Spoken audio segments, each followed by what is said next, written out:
ঘরে ছোট্ট কন্যা সন্তান থাকলে একটি ছোট্ট দোয়া পরে ফু দিন, আপনার সন্তান সুস্থ থাকবে, আপনার সন্তান ভালো থাকবে, মানুষের বদ নজর থেকে কুনজর থেকে বাঁচতে পারবে এবং তার অসুস্থতা হবে না। আল্লাহ পাক রব্বুল আলামিন তাকে সুস্থতার নিয়ামত দান করবেন। আমাদের অনেক সময় সন্তানদের বদ নজর লেগে যায়, দেখবেন অনেক মানুষ এসে বলে সন্তানটা তো খুব ভালো, চেহারাটা তো খুব সুন্দর, এই কথা বলার দ্বারা তার বদ নজর লেগে যেতে পারে। অনেকে এটা আবার বিশ্বাস করে না। মনে রাখবেন, আল আইনু হাক্কুন, বদ নজর এটা সত্য।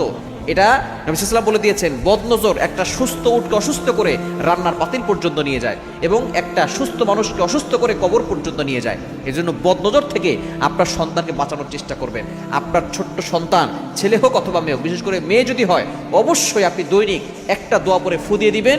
আপনার সন্তানের উপরে কোনো বদনজর পড়বে না, আপনার সন্তান সুন্দর করে ঘুমাতে পারবে, আপনার বাচ্চা ভালো করে থাকতে পারবে, তার অসুস্থতা আসবে না। দেখবেন বাচ্চারা বারবার অসুস্থ হয় এই যে বদনজরের কারণে, অথবা জিনদের, দুষ্ট জিনদের কুনজর থাকার কারণে দেখা যাচ্ছে বাচ্চা বারবার অসুস্থ হয়ে যায়। এজন্য সন্তানকে দৈনিক আপনি একটি দোয়া, বিসমিল্লাহি মাশা আল্লাহু লা হাওলা ওয়ালা কুওয়াতা ইল্লা বিল্লাহিল আলিয়্যিল আযীম। অনেক সময় মায়ের বদনজরে কিন্তু সন্তানদের লেগে যায়। এজন্য মা ও সন্তানকে চেহারা দেখলে বেশি ভালো লাগে। এজন্য মাশাআল্লাহ মাশাআল্লাহ বারবার বলবেন, এবং যে আপনার সন্তানকে দেখতে আসবে তাকেও মাশাআল্লাহ বলবেন।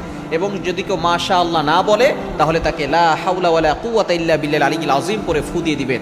প্রতিদিন সকালে বিসমিল্লাহ 3 বার পড়বেন, এরপরে মাশাআল্লাহ 3 বার পড়বেন, এরপরে লা হাওলা ওয়ালা কুওয়াতা ইল্লা বিল্লাহিল